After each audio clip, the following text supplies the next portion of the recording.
You should not take into account this data. So do not just focus on R squared. Look at the p-value.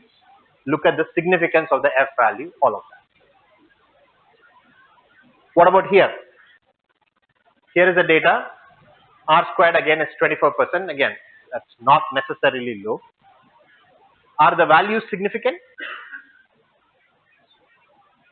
Are the slope significant? Is the model significant? Let's start with that.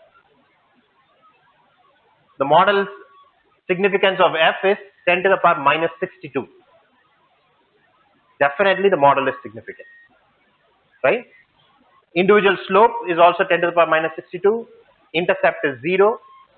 Intercept's p-value is 0. So definitely intercept is significant, slope is significant, the model is significant.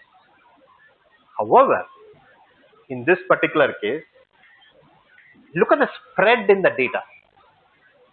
The spread in the data is so much that although the numbers have statistical significance, it may not actually have any practical significance in forecasting. Because look at the range that is there in the data. You remember those two confidence intervals that we drew in the previous chart? If you draw the confidence interval for this, it's going to be really large. It's going to say that any forecast you make using the straight line would not actually have any business significance at all for you. Okay, so statistical significance is one thing, but more important, also important is practical significance for the given business domain. So statistical significance automatically does not translate into business significance. That's something you need to have domain knowledge for and judge it based on that. Okay, so do not just be looking at R square, not just at the p-values either. High R squared always does not imply a good fit. So what's plotted here is the US population versus year, how the population is growing. Okay, I've made a linear fit. R squared is 91.6%. This is a good fit. Now we know. Now our eyes are trained to look for things. What is the problem with the fit? There's a nonlinear fit. If you look at the residuals will show you a pattern. So actually a nonlinear fit is a better fit than a linear fit. Populations do not increase linearly. They're actually exponentially, there's an exponential pattern there, right? So exponential fit might have been a better fit for this. So high R squared does not imply a good fit. You need to look at the residual chart. Here is another example that sort of takes into account all the points that we have talked about. National Automotive Dealers, a National Automotive Dealers Association of US publishes State of the Industry report every year. So this industry association publish every year how many new car dealerships get started. Okay? They're not existing car dealership. They measure how many new car dealerships got started this year. Okay, that data is over here, and you see that what's been happening from 1990s is that the number of new car dealerships that has been set up has been decreasing slowly. In 1990, there was about 25,000 dealerships that were getting set up. Okay, but with time, the number of new car dealerships that are getting set up is decreasing, and we have done a linear fit on this. R square turns out to be around 86%. Okay. Obviously, we know that R squared alone does not mean anything. We need to actually look at the coefficients to see whether it's a good fit or not. Are the coefficients significant? Look at the F value. They are significant. It's a simple linear model. So this significance will be same as that significance as well. So this is actually the coefficients are significant as well. What do we do next? Residuals. Let's look at the residuals. What do the residuals tell you? There's a pattern. This pattern, of course, you would have recognized if you looked at it carefully in the first place, right? And what we see is that if you actually do a nonlinear fit, a quadratic fit instead of a linear fit, you get an even better R squared. More percentage of variation is explainable by R squared. So plain R squared is not enough. You need to follow the procedure. There is a reason why every single step is important. Things can go wrong in a different set. But one more point is needed, important. Then we'll take this break.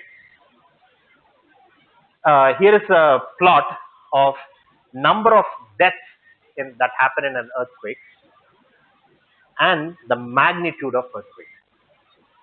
Okay, we have 5 data points here. The best fit line gives an R squared of 42%. Okay, so 42% of deaths can be explained just by the magnitude of the earthquake. Now the plot looks, what the plot is suggesting is, as the magnitude of the earthquake increases, the number of deaths increases.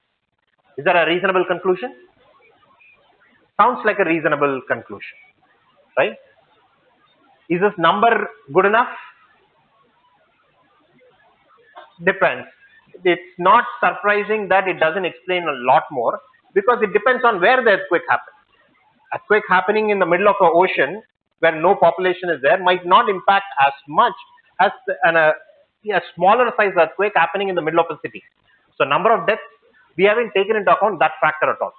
So, but on surface, this makes sense that as the strength of the earthquake increases, the number of deaths increases. However, if you look at the data points closely, we took 5 data points. If I hadn't taken this data point, I would have got a line that fits like this, right? This one point made the fit to be like this. Single point can impact your final number. So you need to watch out for outliers. And how exactly do I identify outliers? That we'll talk after the break. Okay? So let's take a quick 5-minute break and then we'll come back.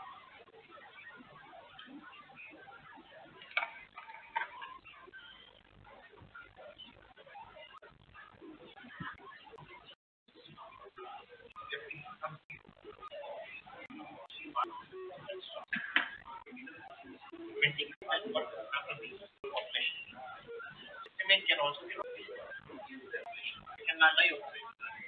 those lines are broader lines. Right? The price estimate I'm doing for 5%. In the confidence pretty much. If you are trying to forecast confidence interval, okay, I showed how a single point. Let's talk about outliers. Okay. Now, the previous example, I showed how a single point can change the slope. Okay. How do we identify what that point is? How do you identify these outliers? So for that, first we need to understand what type of outliers there can be. Okay. So there are different types that are possible. In the case of simple linear regression, you have a single x value and single y value. So we'll talk everything in this setting, and then we can generalize the conclusions easily when you have multiple levels. So an outlier can be a point that has either an extreme x value. So in this case, all the points have x values in this range.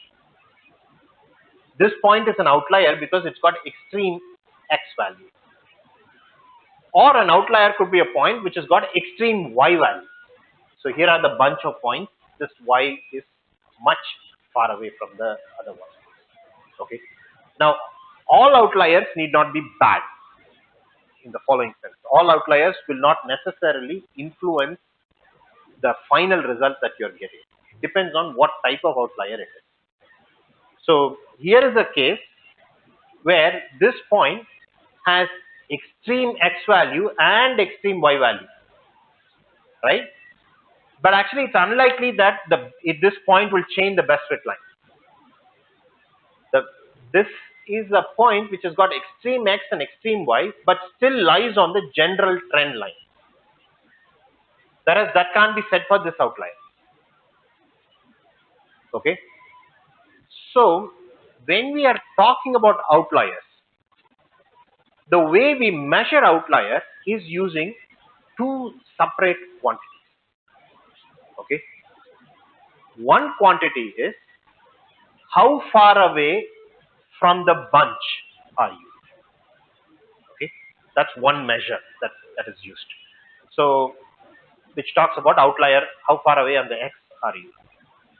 Okay, so the way you quantify this is you take the distance, the mean, and how far away is this point from the mean, or more relevantly, how many standard deviations are you away from the mean. Okay, that number is called as leverage. Okay, a point has high leverage when it has got extreme x value. It's several standard deviations away from the mean. That's what it means. There is another metric one could use. That is, we talked about this point. This point is not all that bad, because when you are plotting the trend line, this point does not impact the possible trend line, right? So how do you evaluate that? The way you evaluate that point, that is by measuring the residual from the trend line. Okay, so you take the residual, how large is the residual? Based on that, you can decide whether that point is an outlier or not. So there are two separate factors we need to talk about. One is how far away from the bulk is this point, and how large is the residual that's generated by that. Okay, so let's talk about the first point, which is the leverage. How far away from the x it is. So the leverage is computed through this computation. Standardized predictor value square plus 1 by n. So what is standardized predictor value? How many standard deviations away from the mean is it? That's the standardized number. That's been our definition of standardization all through, right? When you compute the z value, it is x minus x bar divided by standard deviation. That's the standardized value. So take the standardized value, square it, plus 1 divided by n is called as the leverage. Okay, so that will indicate how far away you are from the bulk. When the leverage, points which have low leverage are points which are closer to the mean, closer to the bulk. Okay, this point has low leverage. Okay, this point has high leverage. Why does leverage matter? Because I mentioned this, right? The best fit line tries to go through the mean of x and mean value of y. Okay, a point which has got high leverage is a point that is very far off from the mean. So think of this, the best fit line has to be near the mean. So any other points are impacting how this best fit line moves. A point which is further away from the mean is sort of like in the seesaw. As you go farther away from the pivot point, which is the mean, it's got more influence on changing the slope. So a point which has got high leverage has a potential to impact your best fit line. So what we do is when there is a point has high leverage, we mark that point as a point deserving special attention. We need to look and analyze that point to see if in this case it's impacting the slope or not. Okay, you need to analyze that point by hand. So how do you define what is large leverage? You find the average value of leverage of all the points. And a point which has got either 2 times the average or 3 times the average are points that deserve special attention. You need to look at that point carefully and see if this point in this instance can be called as an outlier or not. It needs special manual attention.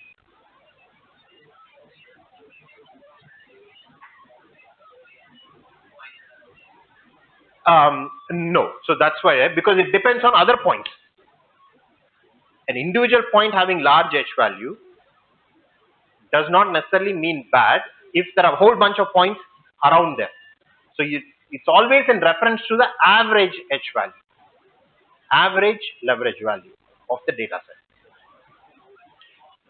Yeah,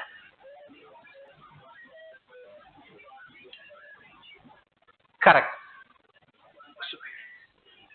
So here is a problem. Depends on the data set that you have. See, everything, it depends is the right answer, right? You are talking now about variety of data sets, variety of possible data sets, and you are trying to come up with a rule of thumb for calling which point might be outliers, right? The data set that we talked about are all like, this kind of data set, right? But many times you see data sets which look like this. So you have a bunch of points here and a bunch of points here, right? These set of points would be obtained by one experiment and these points would be obtained by another experiment. The mean would actually be in the middle, but there are no points actually around the mean. But even in this point, you need the ability to be able to identify whether it's an outlier or not, right? So all of these points in that sense will have high leverage. But if the average value of leverage is some number, and if one point is 2 times greater than average or 3 times greater than average, then you say that in this data set, that point is a dangerous point. And we need to analyze it separately.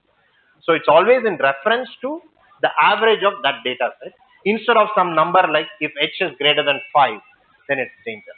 We don't do that because we don't know what kind of data sets you might be dealing with, right? So this is just a rule of thumb that if your leverage value of an individual point is greater than 2 or 3 times that, then you need to give special attention to that point. That is leverage. How far away, how extreme X value does it have? The other metric that we talked about is a measure of residual. If the best fit line and how far away from the best fit line is this given point. That is captured by a metric called Cook's distance.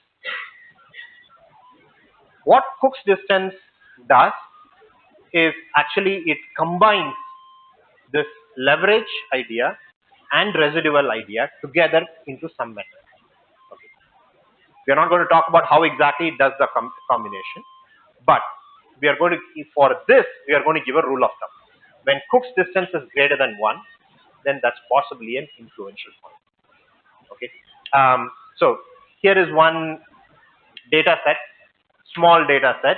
These are the X and Y values. Okay. So you can see that as X is increasing, the Y is also increasing, except for this last point, right? The X values are all, 1 to 4. This point is like 2 times the larger than that one. Potentially, this point should have high leverage, right? Leverage is computed here, H values for all of these points. For all the points, the leverage value is around 0.2, 0.3. For this point, the leverage value is 0.73. So that's possibly a dangerous point. Possibly it could be marked as an outlier. We need to look at it separately. Okay. What is plotted here, what is listed here is the residual values. Do a best fit line, measure how far away each point is from the best fit line. That is residual. These two are combined through some way to compute the Cook's distance. When Cook's distance is greater than 1, that point is a potential influential point. Cook's distance for all of those points are small. This point alone, the Cook's distance is 8. So that's a danger point. That's possibly an influential point. Okay. On the graph,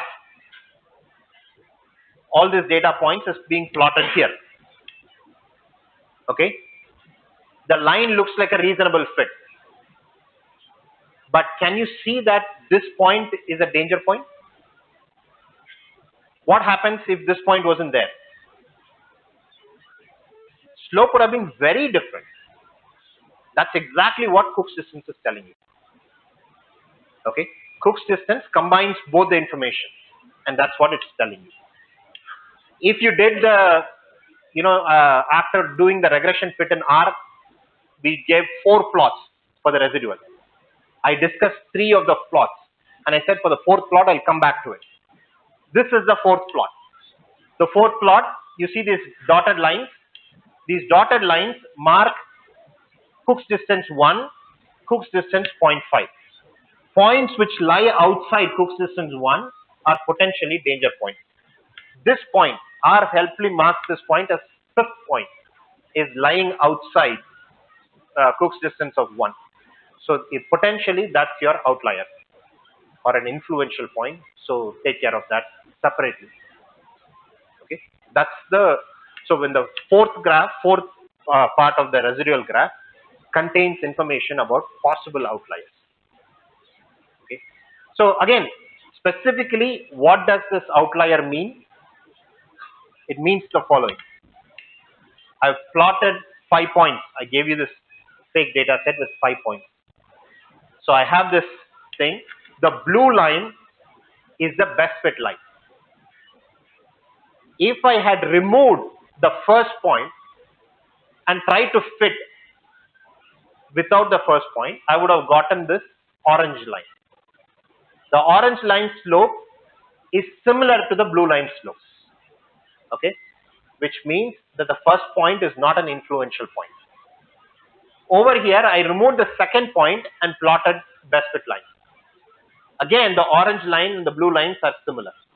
In each one of the cases, the orange line and blue lines are similar, except when I do the last point. When I remove the last point and do the best fit, the orange line is very different. The slope is very different. So that's indicating to you that that's an influential point, and that's exactly why the Cook's distance for that is showing up as large. It's telling you that that point is potentially an outlier. Okay, so do not just do regression and some best fit and submit the output. There's a whole bunch of analysis you need to do to understand whether that whatever you're submitting makes sense or not. Okay, so once you have identified an influential observation, what do you do then?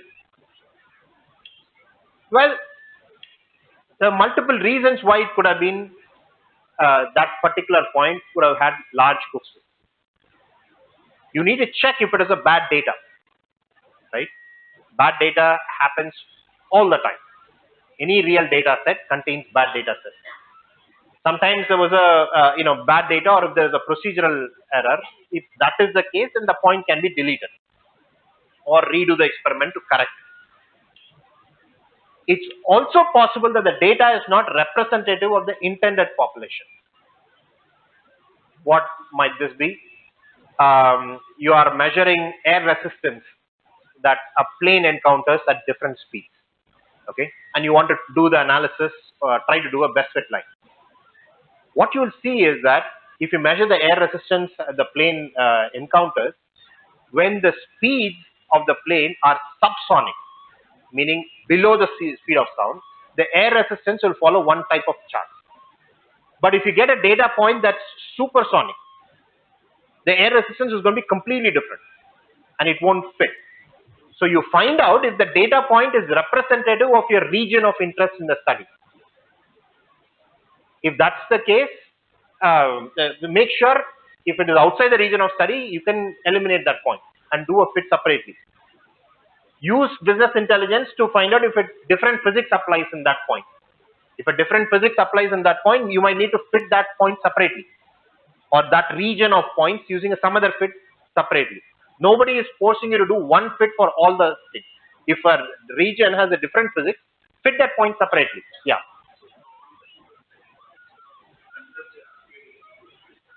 Right.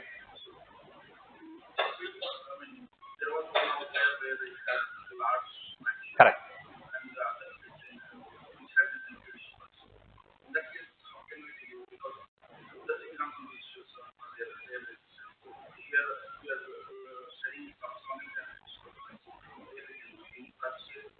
So that's the thing, right? In that instance, You definitely recognize that point as an influential data point, right?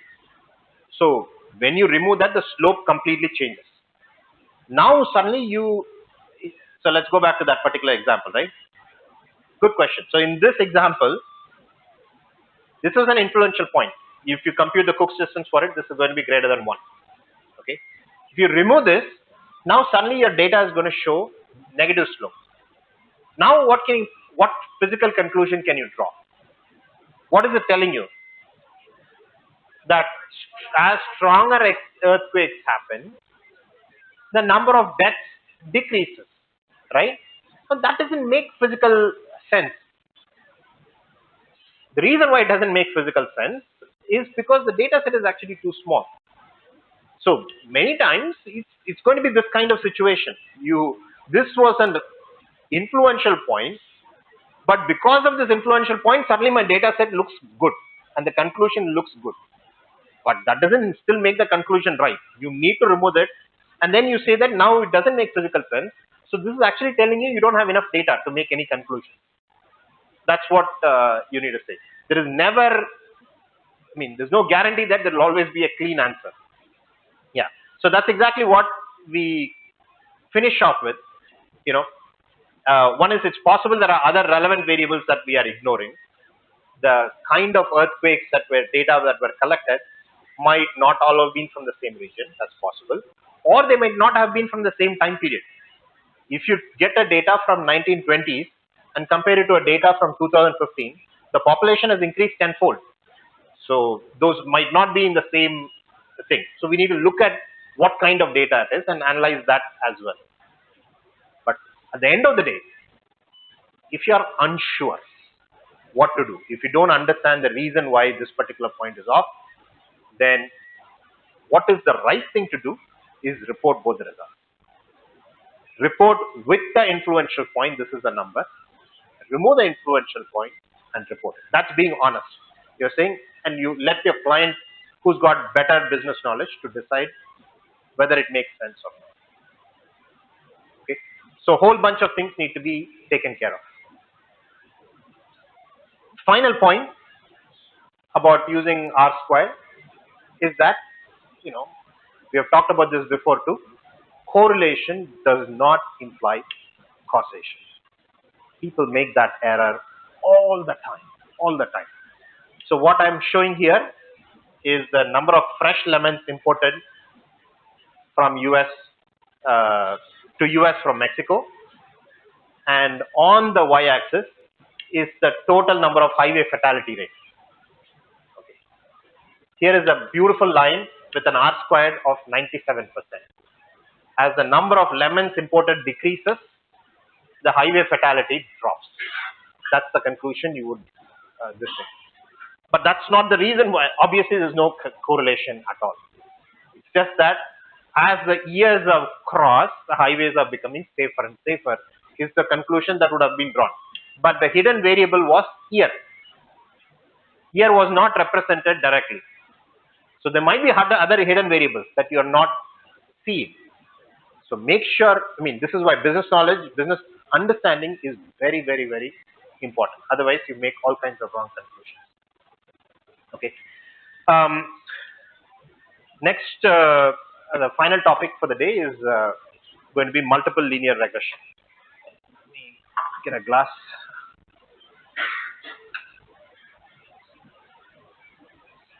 So, what we have done till now is simple linear regression. One dependent variable, one independent variable. We are going to complicate the problem n times by adding n different independent variables. Okay. But what you'll see is that it's really not a complication. Everything that we have discussed till now remains true. The procedure that we followed till now is applicable even here. Okay. You could ultimately, what is being computed is the best fit line. The best fit line is in the case of multiple variables, it's no longer a line. Instead, it's a surface. Okay. A best fit surface is being computed. And the way the best fit surface is computed is by trying to minimize the sum of squares of errors. Okay.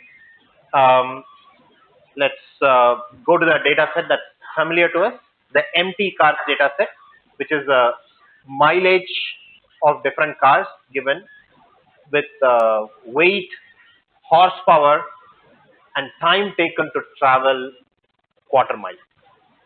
Okay. Bunch of data is given. We are trying to fit miles per gallon as a function of the weight, horsepower, and time taken to travel quarter mile. Okay. When you do this, essentially what you are doing is, instead of doing a best fit line, you are doing a best fit plane. Okay. With a single variable, the interpretation that you had for the coefficient that multiplies was that that's the slope.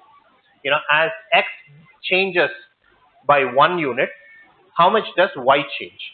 That's the interpretation. That's a slope. The same interpretation can be applied here, but for slices. So here is a plane that is fitting the data. Imagine cutting the plane along one axis. What you are doing is, by cutting the plane in one axis, you are keeping horsepower constant and allowing this variable to change.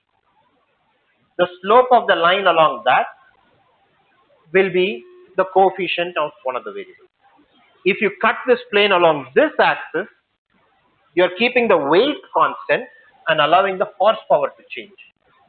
And the slope of that will be the coefficient of that. So that's the geometric interpretation of what you are doing with multiple linear regression. Okay. But the idea is still, it's okay to still think about it as trying to fit best fit lines. But these are lines that are interconnected and forms a hyperplane once the number of dimensions increase. Okay. As far as R is concerned or Excel is concerned, it doesn't matter how many dimensions are there. It will happily compute all of those coefficients exactly the same way as before.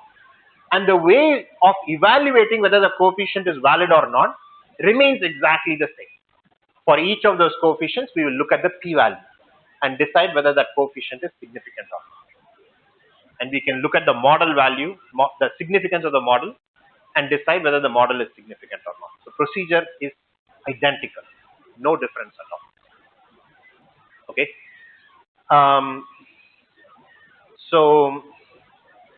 As I mentioned, I talked about this.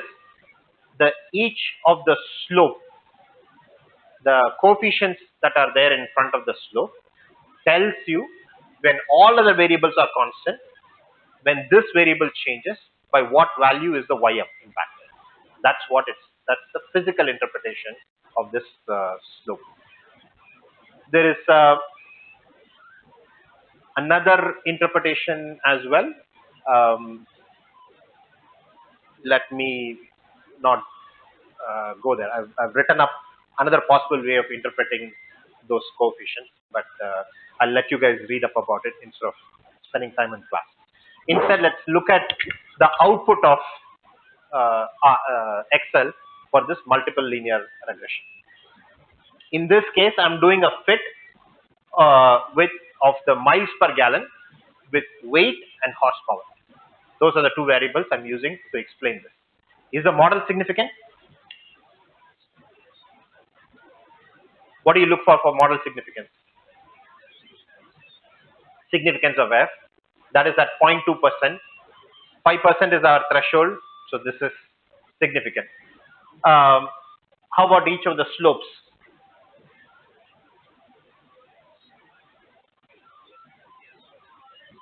This one is at p-value. Sorry, p-value is at 0.07%, obviously less than 0.5, so that's fine. This one is also fine. So is this. So all of those terms are applicable. Okay. So if I want to write the equation of the line, in this case it's the equation of a plane, what will that be? Y equal to minus 0.03 times HP plus 1.21 times weight plus 18.73. Okay. R squared in this case is 53.9%.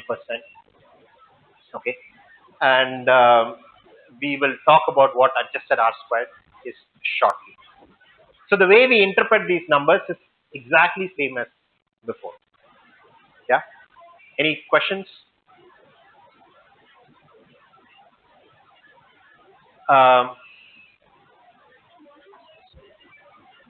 we do check residuals for it, and the way you check residuals is identical. You will get exactly same 4 plots. And good question. Let's quickly do that.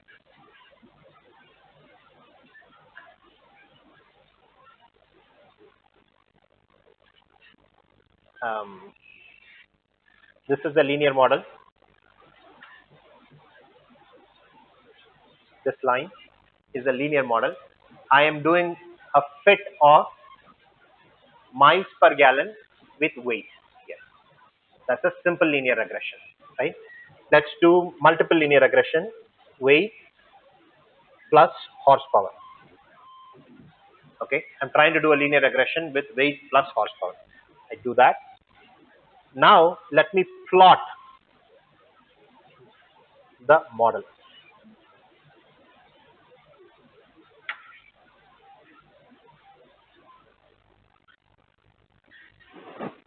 So exact same 4 plots come.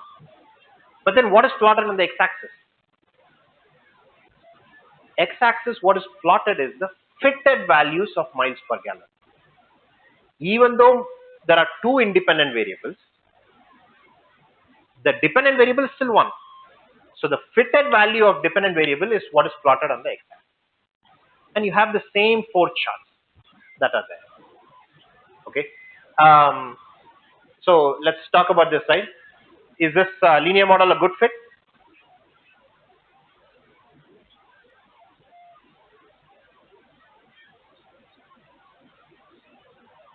Is linear model a good fit? I mean, I can't ask, when you say yes, I can't ask why, but when someone said no, that I can certainly ask why. Why not? Why isn't it a good fit? So QQ plot has, this is a straight line for most of the part. There's a whole bunch of them that is on the line. Okay. There are individual points. It looks like a line, but there are actually individual points.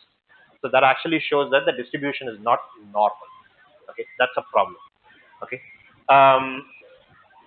This one, right? This is not terrible. Heteroscedasticity is not terrible. This is okay. Outliers, any outliers at all? Do you see any outliers? No outliers. So the only issue is that there are a bunch of points that make the residuals not normal. Okay, I bet if you look at those points, those are probably large trucks, large vehicle with 8-cylinder ones and things like that, which impact the performance. So you can look at it and then decide what you want to do with it. Do you want to do a fit for other cars and say this is the best fit, or you want to keep it and say qualify your statement based on that? That's a decision you make separately. Yeah, good.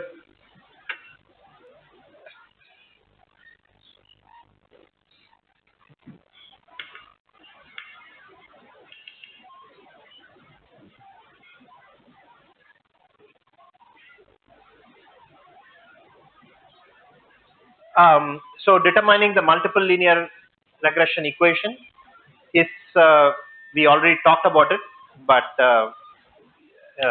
it's exactly the same. Let's just do another example. This is a data set that's given to you in an Excel sheet. What you have is data from a real estate study where you are trying to determine the price of a house based on the following independent variables: number of bedrooms, number of bathrooms, the age of the house, square footage of the living space, total number of square feet of the space, and number of garages. All of this information is given, and you are trying to see if you can forecast the price of the house using this particular data. Okay. To keep it simple, what we are doing here is we are trying to forecast just using the square feet of the house and the age of the house. So this is the output from Excel. Is the model significant? First thing you need to look for, the model is significant or not. The significance of F, you look, it is significant. How about the individual coefficients? P value. So all of them are significant. So all of them come into the equation of the line. Okay. So residuals are determined the same way, and the plots are also analyzed exactly same way as before. No difference at all.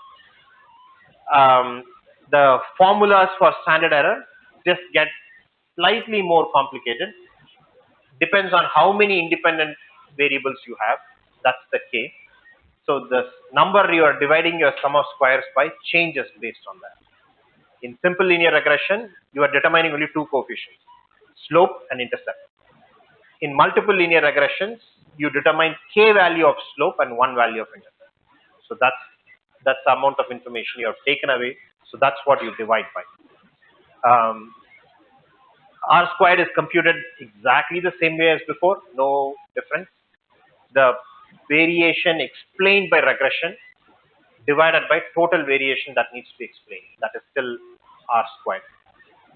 But the thing is, when you are trying to explain, for example, the price of the house, as you start adding more and more variables, obviously you can get more and more accurate fits, right? More and more variables you add, you can definitely add the fits or quality of fit is going to get better and better. But how do you know what is a relevant variable, and if adding this variable really improves it substantially or not? That's always a question, because I can also give you another variable saying the number of fans owned by the owner. That's also a variable that I can add to this list. And you know what? Depending on what is the which particular sample you pick, that might also slightly increase the accuracy of the problem, right? But did adding this extra variable is it really essential? Does it really make a big impact or not? Is something that we don't know. What we do is, therefore, we penalize this value of R squared based on the number of independent variables that you're using to get this value. This is called as a adjusted R squared. Adjusted R squared is a number that is penalized as you get more and more variables. So when you are using more and more variables, the R squared better increase substantially larger. Otherwise, adjusted R squared will get lower. Okay. So in the case of multiple linear regression, people always look at the adjusted R squared value rather than just R squared value. In simple linear regression, they look at R squared value. But in multiple linear regression, they look at adjusted R squared, because it is possible to add 100 extra explanatory variables and increase your R squared. But adjusted R squared will start getting decreased, showing lower and lower numbers if those additional variables are not really giving huge impact, right? So multiple linear regression, people look at adjusted R squared. Okay. So here is a sample output using R. How many of those variables are significant here? Is the model significant? Is the model significant? So in R, the F statistic is printed at the end. Okay, F statistic is printed at the end. The model significance is given here, 8.9 times 10 to the power minus 7. That's the level of significance of the model. How about the variables? Only 2 are significant. Okay. These other ones are not significant. Now, what you see here is R squared is 74%. and adjusted R squared is about 70%. Adjusted R squared is getting penalized for adding some extra variables, which are not increasing the explanation capability of the model. When you add more variables that are not increasing the explanatory capability, adjusted R squared starts getting lower and lower. Okay, so let me, yeah, F statistic. So the way you get F statistic is, go back.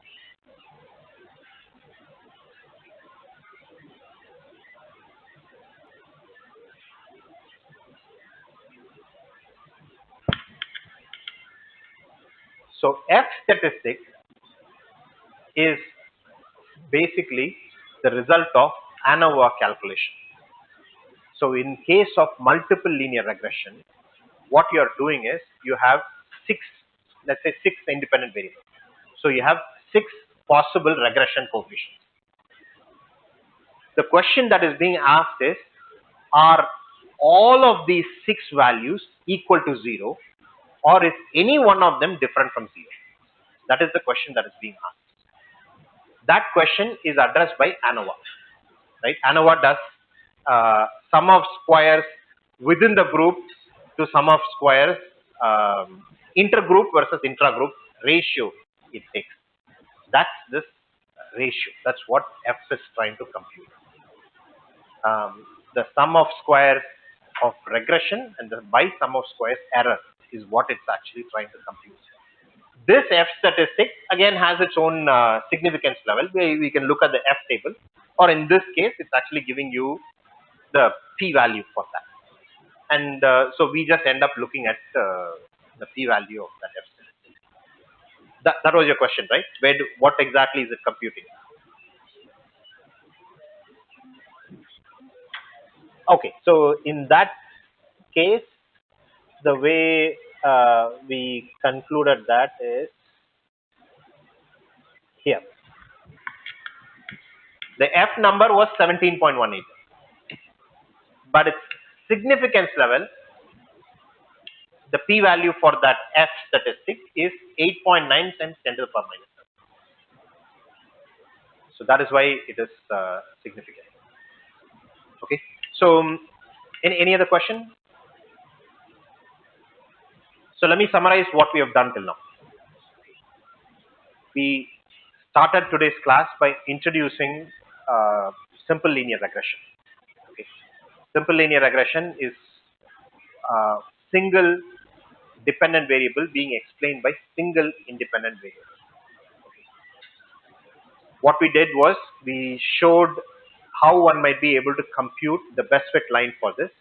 The way the best fit line is computed for a given data is by trying to minimize the sum of squared errors.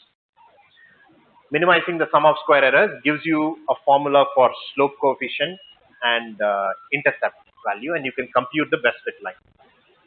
But we talked about how even though you get a value of slope and intercept for a given set of data, you should not actually always use those intercept and slope value blindly. There are multiple things you need to check whether that particular information that's being given to you is relevant, is it statistically significant or not. The things that you need to look for is the F statistic significant or not? Okay. This actually tells you, does the model have any intelligence, any explanatory power or not? That's what this F statistic tells you. Okay. F statistic, what it's actually computing is it's looking at the ratio of variation explained by the residuals divided by variation explained by the unexplained variation, the errors. So variation explained by the regression divided by the size of the errors. If the size of the errors are small, the F value is going to be large. So then it becomes significant. So that's what F statistics is actually measuring. Is does your model is it doing a reasonable job of explaining anything at all?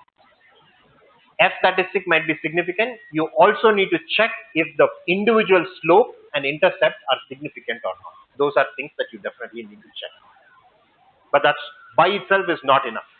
We talked about how the fit itself might look significant, but the residual might tell you a deeper story. Residual might tell that the underlying model is probably nonlinear. The residual might tell that maybe there are two different regions. One region where one kind of physics is happening, another region where another type of physics is happening, or in other words, heteroscedasticity might be there in the data. So that nonlinear transformations often are useful in explaining it completely. So essentially, residual plot is important to look at to understand whether linear model is a good fit or not. So you look at the significance of coefficient, significance of the slope, look at the residuals. All of them need to pass through before you conclude linear model is true or not. One of the things that we also look at is whether there are outliers in the data or not. And we spend some time on talking about identifying outliers. Two factors go in identifying outliers. One is leverage, which talks about how extreme a value is. The second one is size of the residual. If a fit is there and the size of the residual is large, that's potentially an outlier. We need to look at it. Both of these facts are combined together in Cook's distance. Cook's distance is a scaled number. When the Cook's distance is greater than 1, it's probably an influential point. You definitely need to pay attention to it and analyze it, whether to keep it in data set or remove from the data. Okay. So after that, we talked about multiple linear regression. Multiple linear regression, the procedure for analyzing that is exactly same as simple linear regression. You look at the significance of coefficients and you look at residual plots, identify outliers. All of that process remains exactly the same. Okay. What we will do tomorrow is tomorrow we will talk about what should we do. Two big factors that two big topics we are going to discuss tomorrow. Okay. I talked about this issue of how we might add some extraneous variable which is increasing R squared little bit, but maybe it's not all that important. Okay. We'll talk about how to identify which variables are important or not when you're doing multiple linear regression. In a typical real life problem, you will have whole bunch of predictors, whole bunch of independent variables. In the problems that I work on, the financial markets trying to predict if tomorrow's stock returns are going to be positive or not, the number of predictors that I use is about 320 predictors are there. The idea of I could look at individually each slope and see whether it's important or not. I can do all of that, but do I really need 320? Or maybe only 80 of them might be what is crucially needed, right? Is there a systematic way to reduce the number of variables to a much smaller set? That's the first topic that we are going to talk about tomorrow. The second topic that we are going to talk about is that we kept mentioning over and over again that when there are nonlinear patterns, linear model is not good. Okay, so linear model is not good, but can we do something to still make use of things that we have learned till now? And in some instances, yes, there are some things we can do, and we'll talk about that. Those are we can do nonlinear transformations of data, and we can handle that. So that's the second topic that we'll talk about. All of that, those two topics will probably take about 3 hours of tomorrow's time. Last 1 hour, we are going to devote to random discussion about life. We're going to talk about one specific real life problem. Okay, I'm going to take one problem for which the solution is not clear. Right? I don't know what the answer is. I don't know what the best fit is. It's not even clear whether linear model is applicable or not. We are going to try as a group to try and come up with the best fit model for that. Right? I can tell you what the last class achieved. And so your metric is you need to try and beat what the last class achieved. So for 1 hour, we are going to work on that real life problem. and it's going to be just a discussion back and forth, trying out all the ideas that we have learned till now. Hopefully, that will put all of these things together. Okay. So that's what we are going to do tomorrow. Okay. I hope. Please do pay attention to the lab today. It's going to be very important. It's going to give you. This is arguably the most important topic that you will learn in the entire certificate program, linear regressions. Because once you're strong with this, then understanding the rest of them is going to get easier. Okay, so do pay special attention to the lab today, and this knowledge is going to be useful in solving the real life problem tomorrow. Okay, thank you.